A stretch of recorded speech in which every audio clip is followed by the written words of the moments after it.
स्वागत है दोस्तों आपका अपने चैनल केसीएल ट्यूटोरियल में। और आज हम डिस्कस करने जा रहे हैं यूनिट नंबर 4। यहाँ पे गलती से यूनिट नंबर 3 लिखा हुआ है। यूनिट नंबर 4 डिस्कस करने जा रहे हैं जो कि हमारा सब्जेक्ट है एनडीडीएस। यूनिट नंबर 3 तक हम लोग खत्म कर चुके हैं और आज का जो चैप्टर है, आज जो सब्जेक्ट है वो टारगेटेड ड्रग डिलीवरी सिस्टम। चलिए इसको स्टार्ट करेंगे, हम इसके बारे में बात करेंगे क्या होते हैं। चलिए चैप्टर को शुरू करते हैं। सबसे पहले शुरू करने से पहले आप सिलेबस देख लीजिए, आपका सामने जो सिलेबस है वो क्या है सिलेबस। ठीक है, सिलेबस देखने के बाद चलिए शुरू करते हैं हम लोग टॉपिक नंबर 1। पहले बात करेंगे डेफिनेशन की कि क्या होता है टारगेटेड ड्रग डिलीवरी सिस्टम। दोस्तों इसका डेफिनेशन को अगर हम डिस्कस करना चाहें तो हम ये समझ ले, पहले समझिए टारगेटेड ड्रग डिलीवरी सिस्टम जब special form of drug delivery system where the medicament is selectively targeted or delivered only its site of action or absorption and not the target organs or tissues। देखो इसको समझने से पहले एक चीज समझिए, मैं आपसे एक सवाल पूछता हूं, हमें सवाल का जवाब दीजिए कि किसी भी दवा का साइड इफेक्ट क्यों होता है। साइड इफेक्ट मतलब क्या होता है? देखिए एक होता है एडवर्स इफेक्ट, एक होता है साइड इफेक्ट। एडवर्स इफेक्ट जो उस दवा का नुकसान है, और साइड इफेक्ट नुकसान नहीं होता, कुछ फायदे भी होते कुछ नुकसान भी होते। जैसे कि एक हम खाते हैं दवा लेवोसिट्रिजिन। लेवोसिट्रिजिन एंटी एलर्जिक ड्रग है, लेकिन उसका साइड इफेक्ट क्या है? आपको नींद आती है। अब जिस व्यक्ति को नींद ना आ रही हो, अगर वो लेवोसिट्रिजिन खा ले तो उसको नींद आ जाएगी, तो वो उसके लिए साइड इफेक्ट नुकसानदायक तो नहीं हुआ, उसके लिए फायदेमंद हुआ। यानी साइड इफेक्ट का मतलब क्या है? किसी दवा का कोई और असर आना। अब ये क्यों होता है मैं ऑलरेडी आपको पढ़ा चुका, अगर आप मेरे साथ पढ़ाई कर रहे हैं बहुत दिनों से तो आपको कॉन्सेप्ट क्लियर होगा। क्यों कहते हैं? एक जो हमारी बॉडी है वो करोड़ों रिसेप्टर से मिलकर बनी। बॉडी में करोड़ों रिसेप्टर्स होते हैं प्रोटीन के। कोई भी ड्रग जो है वो अपने ही रिसेप्टर से बाइंड करती है, और बहुत से रिसेप्टर का जो दोस्तों शेप होता है वो कई दूसरे रिसेप्टर से मैच करता है। जब हमारी बॉडी में ड्रग जाता है, वो हमारी बॉडी में जाके ब्लड पहुंचता है तो पूरे बॉडी में सर्कुलेट होता है, और वो अपने ही रिसेप्टर से लॉक एंड की मॉडल की तरह बाइंड करके वहां पे रिएक्शन करता है। लेकिन अगर वो ड्रग उन रिसेप्टर से भी बाइंड कर सकता है जो रिसेप्टर अपने रियल रिसेप्टर से कुछ मिलते जुलते, पूरी तरह से बाइंड नहीं करेगा लेकिन थोड़ा बहुत बाइंड कर सकता है जो मिलते जुलते रिसेप्टर है। तो उसी वजह से जब ड्रग किसी दूसरे रिसेप्टर से बाइंड करेगा जो कि मिलता जुलता है, तो वहां पे भी कुछ ना कुछ एक्शन देगा। तो वो जो एक्शन आ रहा है जिसे हम नहीं चाहते थे, this is called side effect. इसको इस तरह समझिए, मैं एक छोटी सी कहानी बना के आपको पूरा चैप्टर खत्म करूंगा कि जब लक्ष्मण जी को शक्ति लगी और उनको वैद्य ने कहा, सुसेन वैद्य ने, कि जाओ हिमालय, वो लंका से हिमालय गए, उनसे कहा कि जाइए हिमालय पे, वहां पे एक जड़ी बूटी है संजीवनी बूटी, उसको लेके आएंगे। अब हनुमान जी जाते, वहां संजीवनी बूटी का पेड़ उखाड़ते और लेके चले आते, आसानी से काम हो जाता। लेकिन उन्होंने क्या किया, उनको नहीं समझ में आया, वो पूरा का पूरा पहाड़ उठा लाया, उस पहाड़ में ढेर सारी जड़ी बूटियां थी। तो जो संजीवनी बूटी का काम था वो उनके लिए मेन ड्रग काम हो गया, और बाकी जो जड़ी बूटियां आ गई वो जड़ी बूटी खराब नहीं थी। जितनी जड़ी बूटी वो लेकर आया वो कोई खराब नहीं थी, लेकिन उनके काम की नहीं थी। एट दैट टाइम उनके काम की नहीं थी। हम कह सकते हैं कि वो साइड इफेक्ट वाली जड़ी बूटियां है। उसी तरह से हमारी बॉडी में जो एक्चुअल असर आना चाहिए, जो हम चाहते हैं, उसके अलावा जो अनवांटेड असर आते हैं वो साइड इफेक्ट होते हैं। और मैंने आपको बताया कि ऐसा क्यों होता है, क्योंकि वो ड्रग अपने रिसेप्टर के बाइंड करने के अलावा किसी और रिसेप्टर पे भी बाइंड कर सकता है और उसका भी असर आ जाता है। तो जो हम चैप्टर पढ़ने जा रहे हैं टारगेटेड ड्रग डिलीवरी सिस्टम, इसका मेन फोकस समझिए। इसका मेन फोकस ये है कि हमको अपने उसी रिसेप्टर से ड्रग को बाइंड करवाना है जहां हमें चाहिए, उससे मिलने जुलने वाले भी किसी रिसेप्टर से हमें ड्रग को बाइंड नहीं कराना है, एनी हाउ, किसी भी कंडीशन में। अब उसके लिए हमें स्पेशल टेक्निक इस्तेमाल करनी पड़ेगी, ड्रग में कुछ मॉडिफिकेशन इस्तेमाल करना पड़ेगा, रिसेप्टर को थोड़ा सा और मॉडिफाई करना पड़ेगा कि वो अपने ही रिसेप्टर से बाइंड करे। ये जो सारी टेक्नोलॉजी है ना, कि ड्रग को अपने रिसेप्टर से बाइंड करे, किसी और रिसेप्टर पर ना बाइंड कर पाए, इसी को कहते हैं targeted drug delivery system. Concept आप समझ गए होंगे, आपके सामने डेफिनेशन है, आप इसको लिख लीजिए। चलिए आगे बात करते हैं। It is the method of delivering medication to patient in a manner the increase the concentration of medication in the same part of the body. जो भाई होता क्या है कि जब हनुमान जी पूरा पहाड़ ले आए और एक छोटी जड़ी बूटी लाते तो ज्यादा मेहनत लगा ना पहाड़ उठाने में, भाई जड़ी बूटी लाते लाद के रख चल देते, कम मेहनत लगती। लेकिन पूरा पहाड़ ला ज्यादा मेहनत। उसी तरह से हमारी बॉडी में जब हमारा कोई ड्रग अपने रिसेप्टर के अलावा कहीं और भी बाइंड करता है तो वेस्टेज ही तो है, ज्यादा कंसंट्रेशन ऑफ ड्रग हमको चाहिए होता है। लेकिन अगर हम ड्रग को टारगेटेड ड्रग डिलीवरी सिस्टम करते हैं दोस्तों, तो ड्रग क्या होगा, उसका कंसंट्रेशन भी कम लगेगा, ज्यादा मेहनत नहीं लगेगी, ड्रग का फायदा है। और जो टारगेटेड ड्रग डिलीवरी सिस्टम है seeks to concentrate the medication in the tissue of interesting, यानी जहां पे जिस टिश्यू पे हमको बाइंड करना है वहीं पे बाइंड करेगा, अनरिलेवेंट टिश्यू को बाइंड नहीं करेगा। यानी कुल मिला के ये साइड इफेक्ट को कम करेगा और एफिकेसी को बढ़ाएगा। नाम से आपको लग रहा है ये हो गया डेफिनेशन। मेरे ख्याल से कॉन्सेप्ट आप समझ गए होंगे कि क्या मतलब है टारगेटेड ड्रग डिलीवरी सिस्टम। चलिए दोस्तों आगे बढ़ते हैं हम लोग। चलिए आगे बढ़ते हैं, यहाँ पे हम देखते हैं नेक्स्ट टॉपिक इस पे डिस्कस करते हैं ये क्या है। देखिए अगला है आइडियल कैरेक्टरिस्टिक,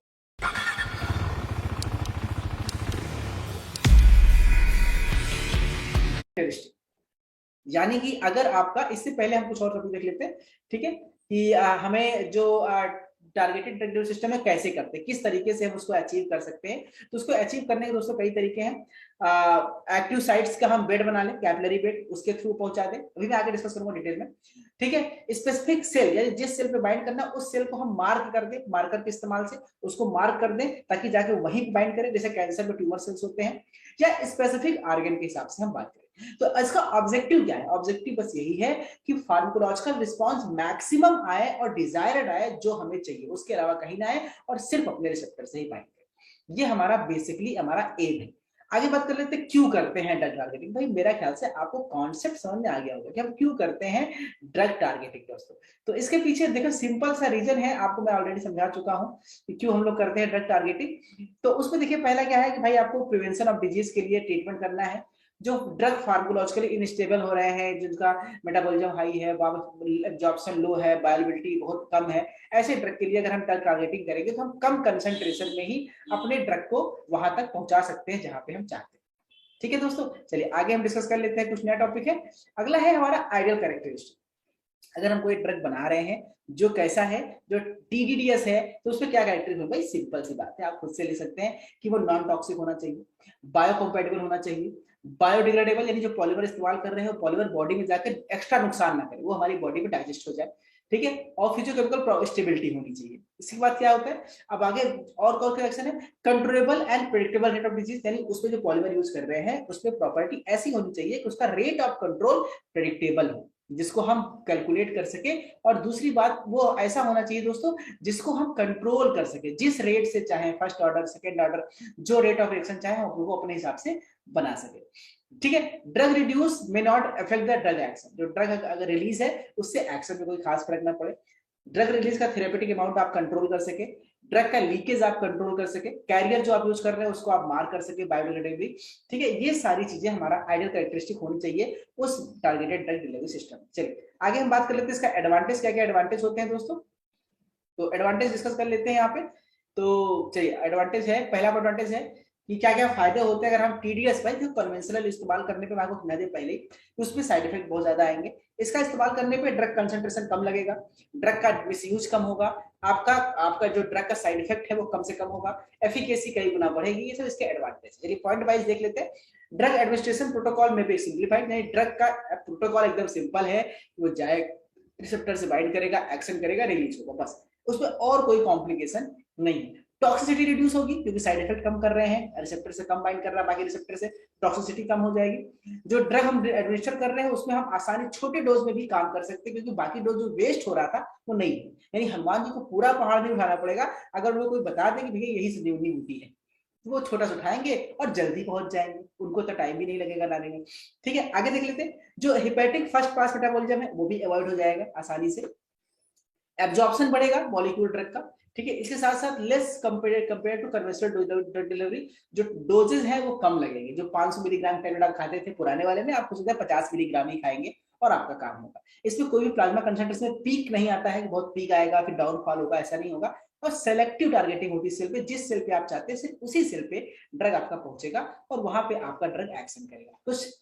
डिसएडवांटेज भी हो सकते हैं, जैसे कि रैपिड क्लियरेंस है, बहुत जल्दी ड्रग बाइंड करेगा और बहुत जल्दी रिलीज होगा, तो बॉडी में एक्शन का बहुत जल्दी खत्म हो जाएगा अगर उसको हमने कंट्रोल नहीं किया तो।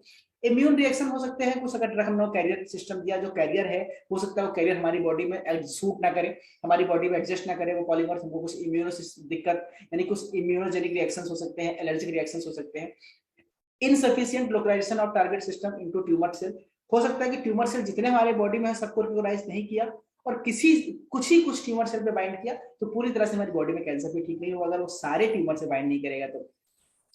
Diffusion, redistribution of release drug, ये हो सकता है भाई, जो ड्रग है वो रिडिस्ट्रीब्यूट हो सकता है, जहां पहुंचा फिर वहां से डिस्ट्रीब्यूट हो गया, तो अपने टारगेट साइट पे हो सकता है कम पहुंचे, ठीक है।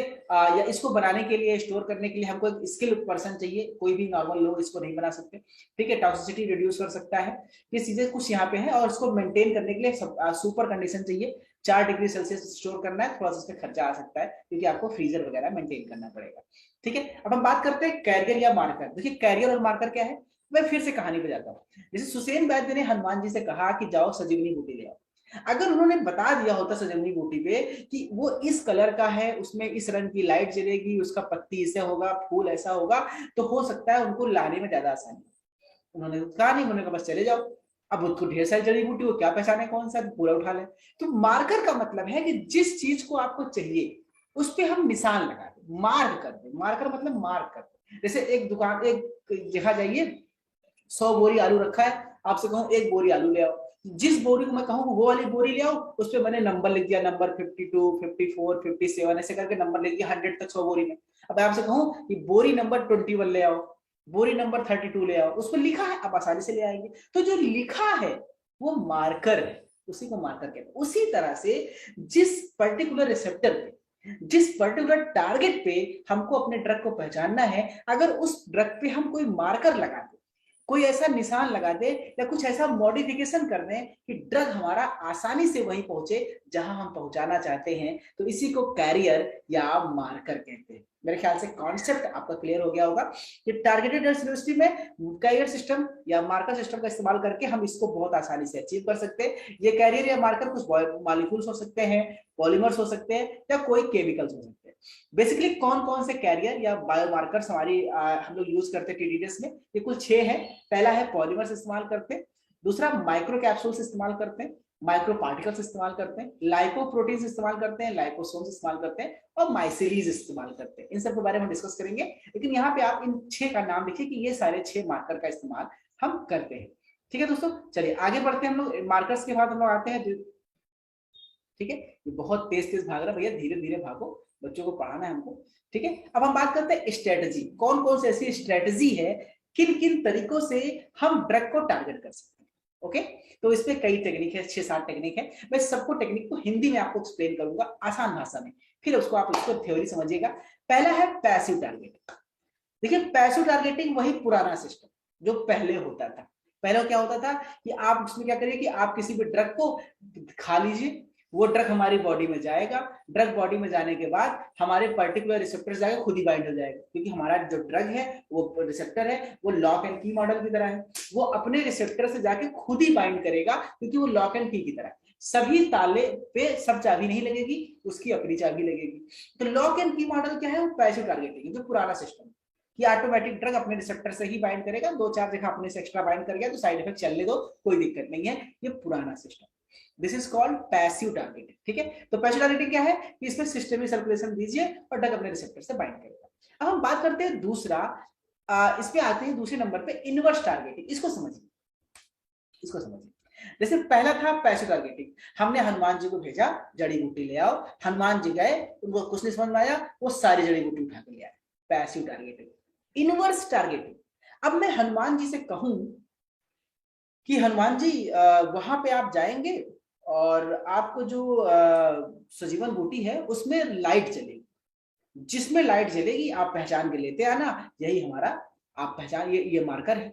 अब हनुमान जी वहां पहुंचे, सभी में लाइट जल रही थी, जैसा कि हुआ था, रावण ने क्या किया था, सभी में लाइट जलवा दिया था। अब जब सारी लाइट जल रही थी, हनुमान जी कंफ्यूज हो गए, वो पूरा उठा गए। This is the passive. अब इनवर्स का मतलब क्या है, इनवर्स का मतलब क्या है, हनुमान जी गए, अब क्या किया जाए, कोई ऐसा चमत्कार हो जाए कि सिर्फ वही लाइट जले जिसमें संजीवनी बूटी है, और जिसमें संजीवनी बूटी के अलावा जो बाकी जड़ी बूटियां हैं उसमें लाइट ना जले।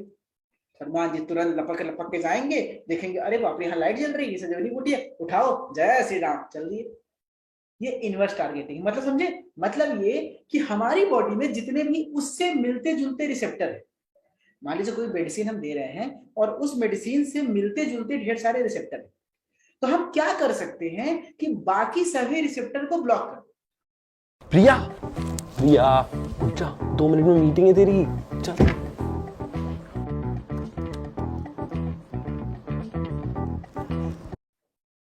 बाकी सभी रिसेप्टर को ब्लॉक कर दे, यानी बाकी जड़ी बूटियों की लाइट बंद कर दिए। तो बाकी सभी रिसेप्टर्स की हमने क्या किया, ब्लॉक कर दिया, तो बचेगा वही रिसेप्टर जिसको हम चाहिए। अब ड्रग ऑटोमेटिक घूमते घूमते घूमते घूमते जाएगा, मटकते मटकते, और अपने ही रिसेप्टर से बाइंड करेगा। क्यों? क्योंकि बाकी रिसेप्टर जो मिलते जुलते थे, जहां वो बाइंड कर सकता था, हमने ब्लॉक कर दिया। ठीक है, this is called inverse targeting. इसमें क्या होता है, बेसिकली आरईएस सिस्टम काम करता है, यानी रेटिकुलो एंडोथेलियल सिस्टम। इसमें क्या होते हैं, इसमें हम जो ड्रग्स होते हैं उनको जो हम देने से पहले कोलॉइड्स देते हैं। जो कोलॉइड्स होते हैं वो कोलॉइडल जाके उससे मिलते जुलते सभी रिसेप्टर को पहले से ही ब्लॉक कर देते हैं। अब जो ड्रग है वो अपने ही रिसेप्टर से बाइंड करेगा। ये टारगेटिंग है, ये अप्रोच है, और इस अप्रोच को हम लोग इनवर्स टारगेटिंग अप्रोच कहते हैं। ठीक है दोस्तों, मेरे ख्याल से ये कॉन्सेप्ट आप समझ गए होंगे। अब आपको ये नोट्स आपके सामने, खुद लिखिए यार, बच्चे बड़े हो गए, फाइनल ईयर में आ गए। चलिए आगे बात करते हैं तीसरे मेथड की, एक्टिव टारगेटिंग। अब एक्टिव टारगेटिंग का मतलब क्या होता है कि हमें कुछ ऐसा करना है, हमको इतना हनुमान जी को सिखा के भेजना है कि भले सब में लाइट जलती रहे, आप कंफ्यूज नहीं होंगे। आपको अपना वाला ही पहचानना है, अपना संजीवनी बूटी ही पहचानना है। यही है एक्टिव। एक्टिव का मतलब उसको हम इतना मॉडिफाई कर दे, ड्रग को इतना मॉडिफाई कर दे, रिसेप्टर को इतना मॉडिफाई कर दे कि ड्रग रिसेप्टर से ही बाइंड हो अपने वाले से। यानी हनुमान जी कितना भी सिखा दो कि वो संजीवन बूटी ही पहचाने, भले कोई कितना माया जाल फैला दे। तो in this approach carrier system bearing drug receptor, इस पे एक साथ में कैरियर जाता है। यानी हम हनुमान जी के साथ एक नक्शा देते कि भैया ये नक्शा है, इस नक्शे में मिला लेना, सारी प्रॉपर्टी मैच करे तो उठा लाना। यानी हम उनको कुछ कैरियर दे के भेजे, उनको कुछ एक तरीका दे के भेजे। तो इस बार हम ड्रग के साथ एक कैरियर भेजते हैं, वो कैरियर ड्रग को ले जाके अपने ही रिसेप्टर से बाइंड कराएगा, किसी और से नहीं बाइंड कराएगा। This is active targeting. Clear हो गया? पैसिव हो गया, इनवर्स हो गया, और एक्टिव की बात कर रहे हैं। अब एक्टिव क्या होता है, हम सरफेस के ऊपर कैसे मॉडिफाई कर सकते हैं, उसके सरफेस पे कुछ मॉडिफिकेशन कर सकते हैं, उसके कोटिंग कर सकते हैं, या टिश्यू के ऊपर कुछ एंटीबॉडी एंटीजन की रिएक्शन करा सकते हैं, कुछ एल्ब्यूमिन प्रोटीन लगा सकते हैं, कुछ भी करके हम उस पर एक स्पेसिफिक रिएक्शन करा सकते हैं। अब जो ये एक्टिव टारगेटिंग है, ये भी तीन प्रकार के होते हैं दोस्तों। पहला फर्स्ट ऑर्डर टारगेटिंग, इसको हम लोग आर्गेन कंपार्टमेंटाइजेशन कहते हैं, कंपार्टमेंटाइजेशन कहते हैं। दूसरा है सेकंड ऑर्डर टारगेटिंग, इसे सेलुलर टारगेटिंग बोलते हैं। और थर्ड में मतलब इंटरसेल, यानी किसी ऑर्गन पे बाइंड कराना है तो फर्स्ट ऑर्डर, किसी ऑर्गन के अंदर सेल में कराना है तो सेकंड ऑर्डर, और सेल के अंदर कोई इंट्रासेलुलर ऑर्गन में कराना है तो थर्ड ऑर्डर। ये आपको एक्सप्लेन नहीं करना है, बस आपको यहाँ पे नाम लिख के छोड़ देना दोस्तों। ये हो गया हमारा मुद्दा तीसरा। चलिए आगे बात करते हैं, तीसरा है, चौथा है लिगेंड मीडिएटेड टारगेटिंग। तो लिगेंड आपको नाम लग रहा है कि लिगेंड क्या होते हैं, कुछ एक लिगेंड प्रोटीन होंगे, जैसे आपने चिलेट लोग पढ़ा था। लिगेंड का काम क्या होता है, वो अपने ही रिसेप्टर से बाइंड करेगा, वो अपने ही ड्रग से बाइंड करेगा। तो मान लीजिए कोई मॉलिक्यूल ड्रग में है और कोई मॉलिक्यूल रिसेप्टर में, तो लिगेंड और कॉम्प्लेक्स हमेशा बाइंड करते हैं। तो हमने रिसेप्टर पे लिगेंड लगा दिया और ड्रग मॉलिक्यूल से कॉम्प्लेक्स लगा दिया, तो वो अपने ही जाके बाइंड करेगा। इसको यूज करने के लिए हम एलडीएल वगैरह का इस्तेमाल करते हैं। ठीक है, जैसे अब फिजिकल टारगेटिंग, फिजिकल टारगेटिंग में हम कुछ फिजिकल रिएक्शन करा दें, जैसे पर्टिकुलर ड्रग का और उस रिसेप्टर के हिसाब से उनका पीएच सेम कर देंगे, टेम्परेचर सेम कर देंगे, लाइट इंटेंसिटी सेम कर देंगे, इलेक्ट्रिक फील्ड जनरेट करेंगे, आयनिक स्ट्रेन जनरेट करेंगे, ताकि वो जो ड्रग है वो अपने रिसेप्टर को पहचान ले कि मेरा उसका टेम्परेचर सेम है, मेरा भाई घूमते घूमते जा रहा, मेरा रिसेप्टर का, मेरा रिसेप्टर का, मेरा रिसेप्टर का, वो दिखा रही है इसका तो पीएच मैच कर रहा है, इसका टेम्परेचर मैच कर रहा है, इसका आयनिक स्ट्रेन मैच कर रहा है, यही मेरा होगा, और वो जाकर बाइंड करेगा। तो ये फिजिकल प्रॉपर्टी के बेसिस पे जब आप टारगेट करते हैं तो इसे फिजिकल टारगेटिंग है। ठीक है दोस्तों, चलिए आगे बढ़ते हैं दोस्तों, आगे बढ़ते हैं। 13 के बाद नेक्स्ट पॉइंट आते हैं, ये है डुअल टारगेटिंग। डुअल टारगेटिंग का मतलब क्या होता है कि आपने जो कैरियर भेजा, देखिए एक बात समझिए, एक बात समझिए, जैसे मैं आपसे छोटा दूसरा एग्जांपल लेता हूँ, धार्मिक एग्जांपल में लेके चला। जैसे हनुमान जी को भगवान राम ने भेजा था दूत बना के लंका में, कि तुम जाओ वहां पे भगवान रावण को समझाओ, उससे बोलो कि भाई समझौता कर ले, माफी मांग ले और सीता माता को भेज दे। और एक काम और करना कि तुम देख लेना कि वहां पे और क्या रावण की शक्ति कितनी है। अब हनुमान जी क्या केवल दूत बन के गए थे? बहुत ही बदमाश थे हनुमान जी। उन्होंने पहले दूत बन के गए, रावण को मैसेज दिया, सीता माता से कम्युनिकेट किया, और आते आते इतना डरा के आए रावण को, उसका पूरा तहस नहस कर दिया, उसके पुत्र अक्षय को मार दिया। ठीक है, रामायण तो बच्चों जानते हो ना यार, इंडिया में पैदा हुआ रामायण वगैरह सबको पता होना चाहिए। तो उसके अक्षय कुमार को मार दिया। तो अब क्या हुआ, हनुमान जी गए तो थे दूत बन गए, लेकिन वो अपना शक्ति प्रदर्शन भी करके आ गए, ये दूसरा काम था। यानी this is called dual targeting, यानी जो तुम्हारा काम तो है ही है, उसके अलावा तुम जिस काम से गए थे उसके अलावा तुम कुछ एक्स्ट्रा काम करके भी चले आए। अब क्या होता है, जो ड्रग है, ड्रग के साथ हम देते हैं कैरियर। क्या काम है कैरियर का? ड्रग को ले जाके रिसेप्टर से बाइंड कराना। जब कैरियर ड्रग को जाकर रिसेप्टर से बाइंड कराएगा तो अपना एक्शन देगा। अब हमने जो कैरियर यहाँ पे चूज किया है उसका भी प्रॉपर्टी एक्स्ट्रा है। उसकी प्रॉपर्टी ये है कि वो जाके ड्रग तो अपना काम करेगा ही करेगा, कैरियर का भी काम वही है जो ड्रग का काम। जैसे मान लीजिए कोई एक ड्रग, एग्जांपल ले लीजिए, कोई कैरियर मॉलिक्यूल है, उसके पास एंटीवायरल एक्टिविटी है और हमने जो उसमें कैरियर लगाया उसमें भी एंटीवायरल एक्टिविटी है। अब डबल एक्शन हो गया ना कि ड्रग बाइंड किया उसने भी एंटीवायरल एक्टिविटी दिया और कैरियर बाइंड किया तो उसने एक्टिविटी को बढ़ा दिया। तो जब कैरियर और ड्रग दोनों सेम एक्टिविटी करके एक्शन को इंक्रीज कर देते हैं, this is called dual targeting. और जब दो अलग अलग एक्शन वाले, जैसे मान लीजिए कोई ड्रग गया, एक का ड्रग का एंटी वायरल एक्टिविटी है और दूसरा का है एंटी माइक्रोबियल, या हम मान लेते हैं कि कुछ और एक्टिविटी है, एंटी वायरल है, एंटी बैक्टीरियल है या एंटी कैंसरस है, तो एक साथ ड्रग का अलग एक्शन और कैरियर का अलग, और जब जहां बाइंड करेंगे वो अलग एक्शन देगा, वो अलग एक्शन देगा, तो दो अलग अलग एक्शन जब आएगा तो डुअल यानी डबल टारगेटिंग। जब दोनों का सेम एक्शन है तो डुअल टारगेटिंग, दोनों का अलग अलग एक्शन है तो डबल टारगेटिंग। कॉन्सेप्ट एकदम क्लियर है, बस आप इसको समझते चलिए और पढ़ते चलिए।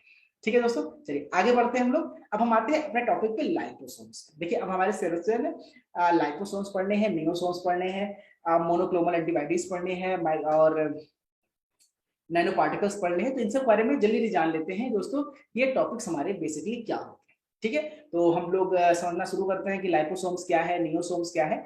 इसको जानने से पहले चलिए इसको हम डिस्कस करते हैं। थोड़ी देर पहले इसको हम देख लेते हैं यहाँ पे।